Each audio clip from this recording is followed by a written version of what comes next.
Hello and welcome to Footnotes, the Cicerone podcast, a podcast to inspire you about outdoor travel and activities in the UK and across the world. I'm Hannah, and thanks for joining us for our latest fortnightly episode. Today I'm talking to Moose Mutlow, who is in California at the moment, and it has just started to rain, which is apparently a very unusual thing. So, hi Moose. Hi there, how you doing? Hi, I'm good, thank you. Today, we're going to talk to you a little bit about safety outdoors. So do you want to just introduce yourself a little bit and tell us about who you are? So my name's Moose. I live and work in Yosemite National Park, which is in California, for a non-profit called Nature Bridge, which is the largest provider of environmental education for kids in national parks. We operate all over the country. And I have a background in outdoor guiding, social work, and teaching over the last 30 plus years around the world. So I've spent time in the Kalahari, teaching in a middle school. I spent time in Australia as a guide, working for Outward Bound. I started my outdoor career working in the Lake District and down in the south of France as a river guide. And I've just been really fortunate at having lots of opportunities that have stitched together over time to put me in the position now where I actually run an initiative to build a $50 million plus environmental education center for a permanent home for education in one of the oldest and most iconic national parks in the system. Yes, so we'll talk about that a little bit more. But just firstly, you have got a bit of a mixture of an accent. Where are you from and where does your accent come from? I'm a very proud Brummie. I was born in Handsworth.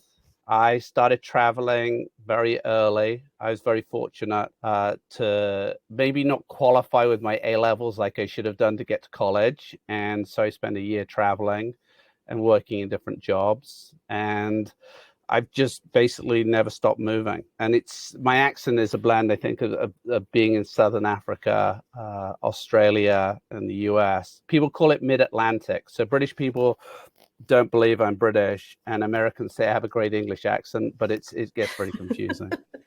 I don't think you would pick out Birmingham. It's great. It's really nice where I come from. Oh, you've still got it there. When you need it, you've still got it. There's a beautiful thing about Birmingham is everybody has an opinion about it, and I have a deep and abiding love for my home city. And when people are rude about it, I jump on them. I make it very clear of my pride in coming from Birmingham. Good. So you should. And now you're working in Yosemite and you're in charge of outdoor education. And what is it about outdoor education that you think is so important? I think in a world that's increasingly become disconnected with the outdoors and real experience and drifted into a virtual life, this curated imagery for young people of what their lives might be and not actually what they're like. I think the idea that people get out and get dirty and a bit wet and feel the wind on their face, it makes such a difference. It clears the cobwebs out. It changes the thought process. It makes experiences real rather than imaginary. And while the imagination is important for kids, it has to have some level of fact behind it to sort of grow into something greater than mythical. So just having kids come out and see a squirrel racing up a tree, kids get really excited about that, or deer. And imagine the impact of seeing a bear wandering past your tent and how you see its footsteps in the snow. Those are all those pieces that start to talk about this greater thing out there. The natural world is a great thing. It's far greater than anything else. And it's a place to explore and savor. Yeah, I mean, we've done a lot at Cicerone. We're always trying to encourage people to get outdoors and the importance of being outdoors. And it is really important that everybody gets to experience the outdoors, but it doesn't mean that it's without risk being outside. And yeah, we thought we'd talk today a little bit about some of the dangers associated with being outdoors. Probably not so many bears in the UK as there are in the US. We thought we'd just go through a couple of top tips of how you can enjoy the outdoors safely. So what's your number one top tip for being safe outdoors? Get a buddy. Have a friend to go on an adventure with, because two people thinking through what an adventure is going to be, or if you're faced with challenge, it's a lot easier to get yourself out of it because you have twice the amount of potential information to work from. And I think within that as well is to not have fear paralyze you. I think there's a lot of exclusion in the outdoor world because of equipment or knowledge, or the fear of media saying, oh, you got to be worried about going up on this day because the fell's got winds and rain. I think fear is another paralyzing point that stops us from going in the outdoors. And so finding gentle adventures to go out and explore is okay. Rails to trails, the idea of going on old railroad beds or an easy walk around a lowland lake or along a riverbank, that's all building that compendium of experience that allows you to make safe decisions out there. It's serving an apprenticeship ultimately. Yeah, I guess you can either find someone who's got lots of experience to take you under their wing, or you can find a buddy who's also new to the outdoors and sort of learn together. I think when I was growing up, so I'm 57, I look fantastic. But when I grew up, there was still the scouting organizations or the Girl Guides, or there were outing clubs with museums that we were part of. And that's declined over time, that access to things like that. And so you almost have to reinvent it. So there are groups out there that really work with targeted populations where it's underserved communities in urban areas or in rural areas, that you can find like-minded people who are looking to build out their skills in a collaborative place and a place where you feel safe. Do you know any of those places that you'd recommend? Are there any resources where you can find things like that? I think you can start on social media and start looking around. Pammy Johal up in Scotland is running some really progressive programs that look at serving people of color. And I think once you start actually doing some more targeted searches, you'll find these groups that go beyond just talking about something and are actually putting feet on the ground and developing leadership skills in younger people. Yeah, I think there are groups for all sorts of things. I just joined a wild swimming group, and I think there's quite a lot of, if you just Googled wild swimming for women or whatever it was that you were interested in, you probably can find something fairly close by. And I think we have a responsibility as outdoor users to encourage people that we see showing an interest and maybe having that little standoff piece on the shore and not asking you a question, to go up and engage them in a conversation. I think we can be role models for better communication. Wild swimming, should be advocating for access and clean water, and the idea that we shouldn't just have sewage being pumped out in our rivers 200 days a year.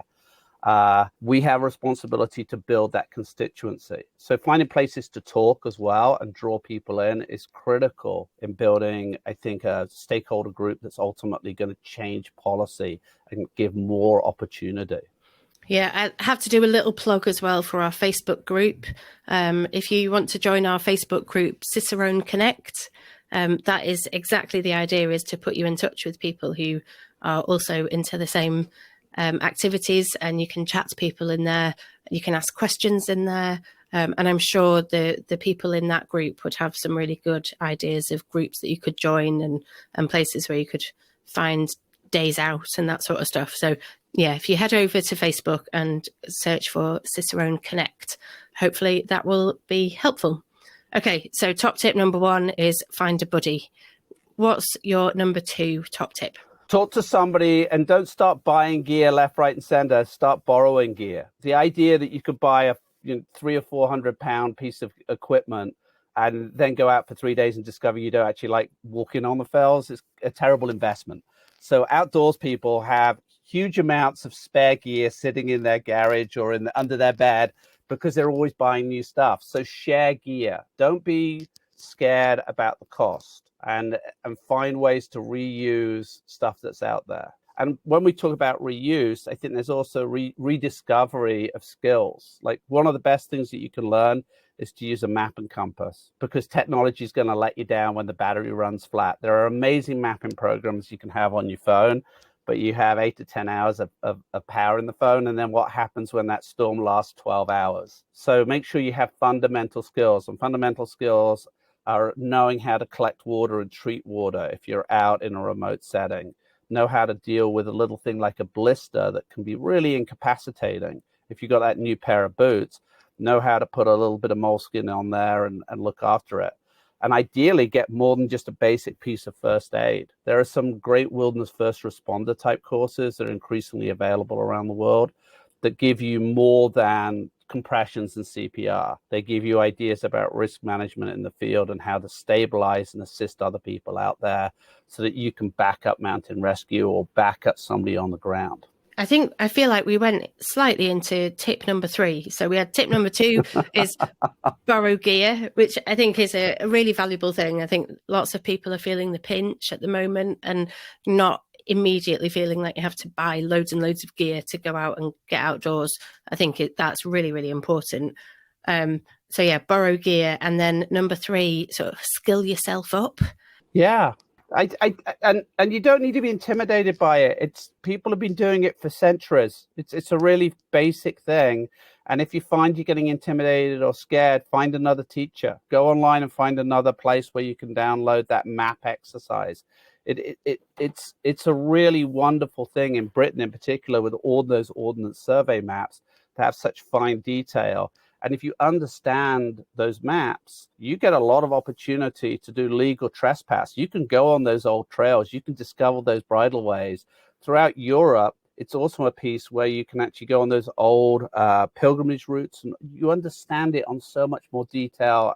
And a map is such a gateway to knowledge. It paints you a picture of what your adventure can be. I think there are plenty of walking and cycling days out you can do without understanding how to read a map. But you're right. I think once you get to a certain point, if you learn how to read a map, it is a gateway to more, and you can make your own adventures up much more easily. If you can sort of look at a map and see the possibilities there in front of you. We've got a lot of resources actually on the Cicerone website. Feel like this is more plugs for the Cicerone site than is normally in these podcasts. But we have got lots of information on map skills and first aid and that sort of stuff. And we've got these fabulous mini guides, and they're about $9.99, I think. And they're these little small books that, you know, they could, at a pinch, they could replace a course, but probably you'd want to go and you'd do a course, but then keep these books as a backup in your rucksack. And they're so small that if you're out and you kind of forgotten how to take a bearing or something, you can open the book up and remind yourself how to do it. So they're really worthwhile.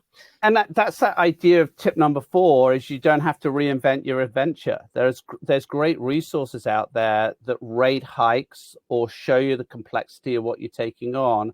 And you can thumb through the literature and say, on Saturday, I'm going to go and do this 6-hour hike, and it's got 300 feet of gain, and it's going to be on this loop, and there's this pub halfway round, or there's this really interesting Neolithic circle to explore, that you can grade out and you can let yourself into adventure in a digestible fashion. Sometimes people try to go far too quickly. I'm fantastically unimpressed by the increasingly bizarre world of outdoor challenges where people are saying things like, I'm going to take a bathtub across the Atlantic. I really don't care. I have no interest in that. It's so contrived. And the idea that we've got to that point of promoting that contrived adventure so much, we should just push that away. It's all just noise in the background, and really celebrate a bite-sized epic of your own decision. So whether I grew up near a place called Sutton Park. It's in Birmingham, and it's 7 miles all the way around it. And one day I decided I was going to run around it. I was a teenager, and it was a big deal for me to go and explore this part I'd been driven around as a kid, and then I'd got a car and I'd been able to drive, and then I ran around it. And that stands out in my mind as this digestible adventure when I was probably 13 or 14. It doesn't have to be this world-shaking thing every single time. It just has to fill your spirit and recharge you with all the natural world can give you. And part of that is views and maybe interacting with wildlife or taking a great photograph, but it's also seeing other people out on the trail or getting into the parking lot and saying, wasn't that great? Or did you see this and that? That there's community in that experience as well. Yeah, there is such a nice sense of community when you're out for a hike and you pass people and everybody says, oh, hi, morning. And that's a really lovely thing, that you just get that connection with other people when you're out doing something. Even if it's miserable weather, you'll get people sort of saying, "Oh, nice day for it," in a really sarcastic, or maybe not in America. I don't know how sarcastic Americans are compared to Brits, but nice day for it, and you think, "Yep, this is awful." Well, and I think there's also the chance to move beyond that and say, you're sitting there having your sandwich and you're on a peak, and we get into like, what job do you do and where you're from, is to just ask people outright questions. I've had really interesting experiences. After 9/11, I asked people what democracy was. I asked people what nationalism was. I just asked people these questions and listened to what people were telling me. And it was an education in itself in this media where a lot of barriers come down, because there isn't a listening device, or there isn't this sort of idea that you're in this echo chamber. You have freedom at that point. And I love that level of engagement. I love the idea that you can have honest dialogue. I think it puts as much the so many of the lessons of being in the outdoors is simply experiencing and listening. That's in community as well. It's going to a position and listening, truly engaging on a level where you're having people give you information and you respond to that and they listen. There's tremendous beauty in that. So maybe that's top tip number 5 is become part of the community. Yeah. And really engage with that. And what about number 6? Either find a mentor or become a mentor. Become an apprentice. Allow yourself to learn. We talked a little bit about that with the map. But find people who are proficient, who will take you along for a hike. And it might be somebody who maybe you're junior and they've just been extraordinarily lucky to get this sort of level of experience to become something of an expert compared to you. Or it's an older person who has eons of experience and they're doing everything by getting on a bus and going to a bus stop and then climbing up a fell and then going home on the bus. Is the best learnings that are out there are through another human. And I think we need to rediscover apprenticeship and mentorship. And mentorship isn't just saying, let me tell you the way it is. It's that listening, it's that interchange, it's pitching lessons or learnings at the right time. And then as an apprentice, again, getting back to that point of listening and asking questions. Like, we can say there are no stupid questions. Well, there are actually stupid questions. There are questions that are so out there that you're like, I can't believe you just asked me that, but I'll give it a go at answering. But the idea that you pace the things that you asked to be in that moment. I was out on the Gulf of Mexico last year teaching a veterans program out in canoes on the outer islands, and we had a participant there who'd been on courses before, and he gave an impromptu lesson about weather by drawing this chart on the sand at the tide line. It was wet, and showed how the air pressure changes and which direction the wind's blowing in as the cell comes over you. And it was the most vivid, beautiful thing. And it's a lesson that I was meant to be teaching, but he taught it. And he taught it so much better than I could possibly teach it. And in that moment, the person who's the mentor, who's the master, becomes the apprentice. And I think you have to have a lifelong desire to learn and to be willing to learn, to really get the most out of something like an outdoor setting, because it keeps you humble. And when you stop being humble is when the accidents start happening. Yeah, that's a really good point. You start to be, you get a little bit too sure of yourself and start to take your eye off the ball. And that is always where things happen, isn't it? Yeah. And I think that's that next lesson, whichever number we're on now, is the idea when you make a decision, you're not just making a decision for yourself, you're making a decision for anybody who's coming to come and help you. So I'm deeply moved by the idea of the Royal National Lifeboat Institute, the idea that very ordinary people do extraordinary things over and over again, that the worst possible conditions, they head out on the waves to rescue. And it's the same with mountain rescue, is they're hobbyists who aren't necessarily getting financially rewarded, and they choose to go out at the worst possible time.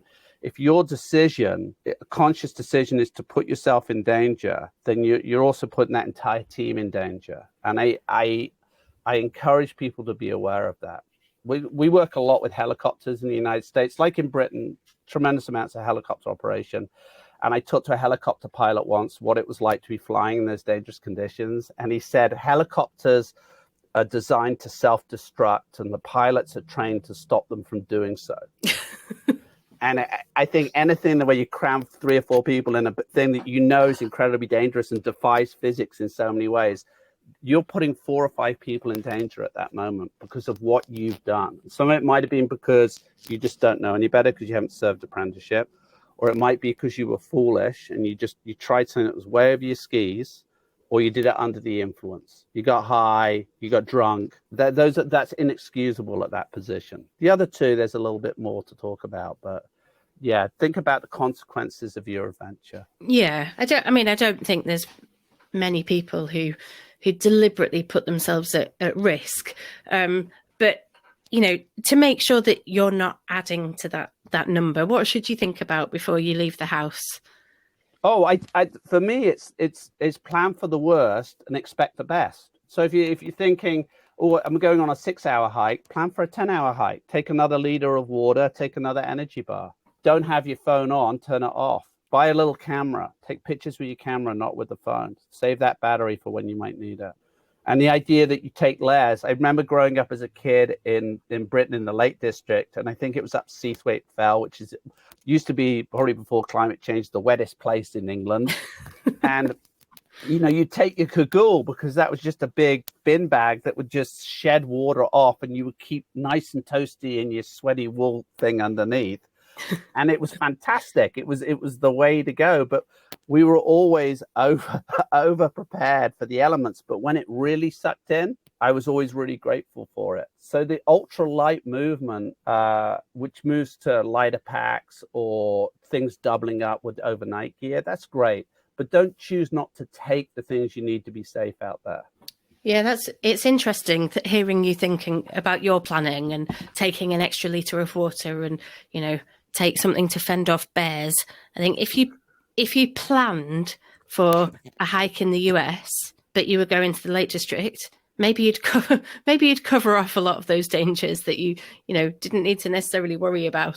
I think there are fewer dangers here compared with the US. But there might be fewer dangers in some respects. I think that we have wild animals, but you can manage animals. Grizzlies are a little bit different. Grizzly bears in Yellowstone and in Alaska are a very different undertaking from any other wildlife I've ever interacted with.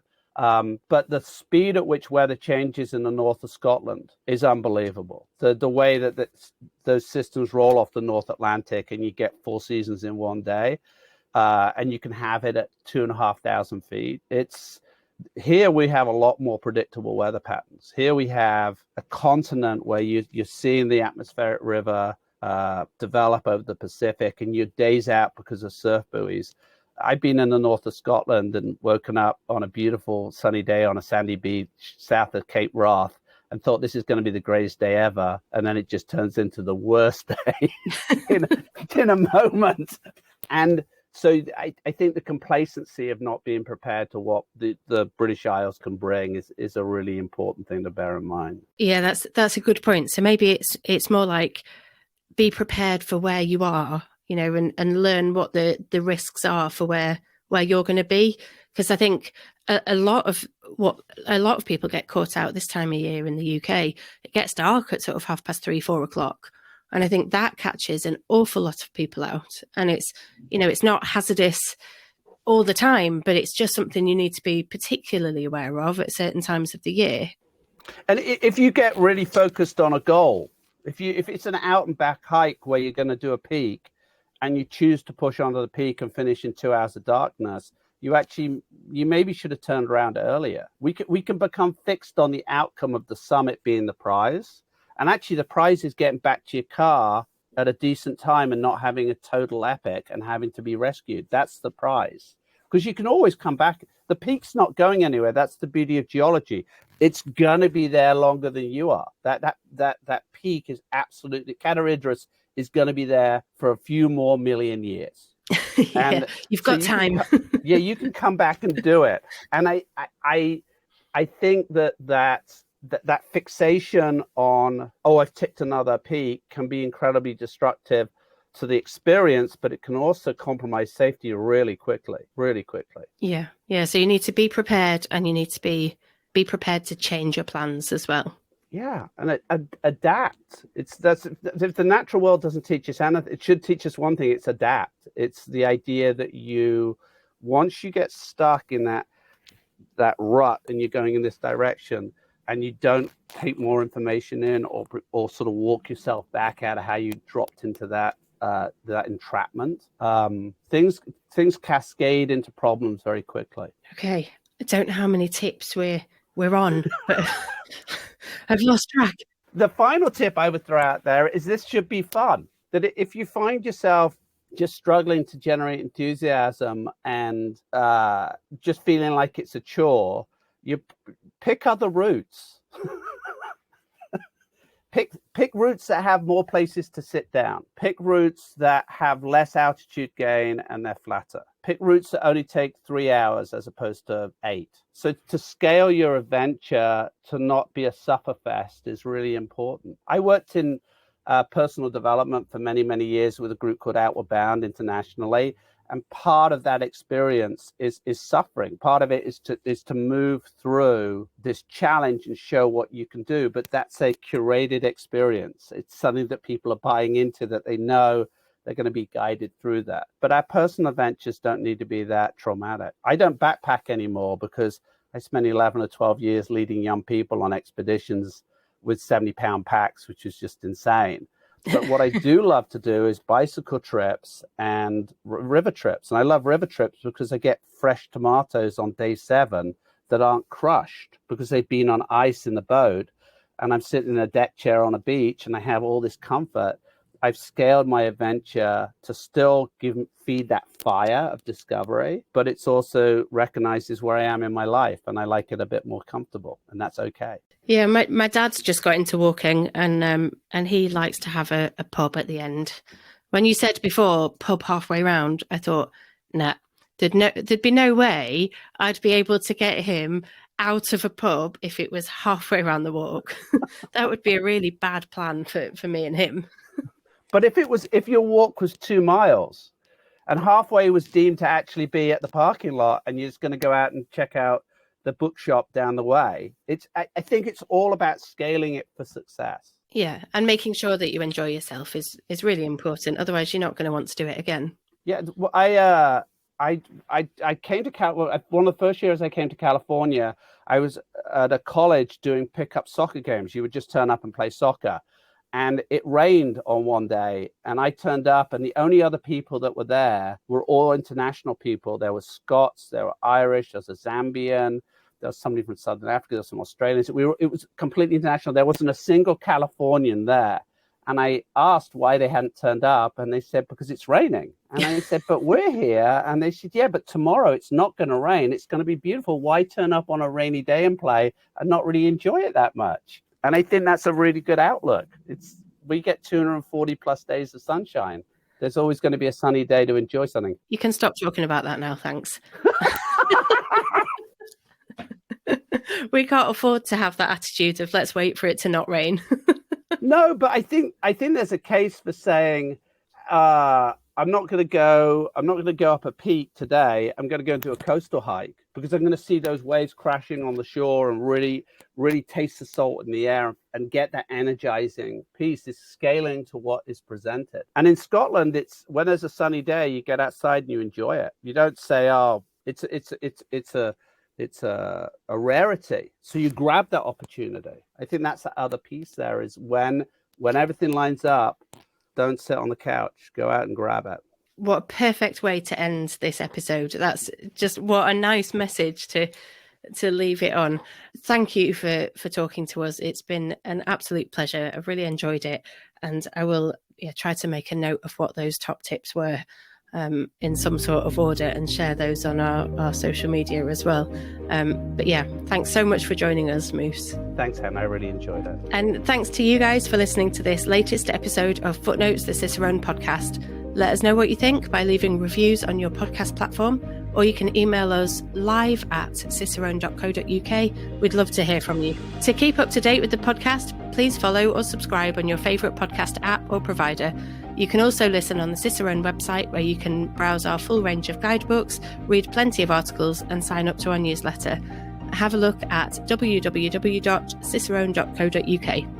I'll be back in a couple of weeks. In the meantime, search for Cicerone Press on Facebook, Twitter, and Instagram.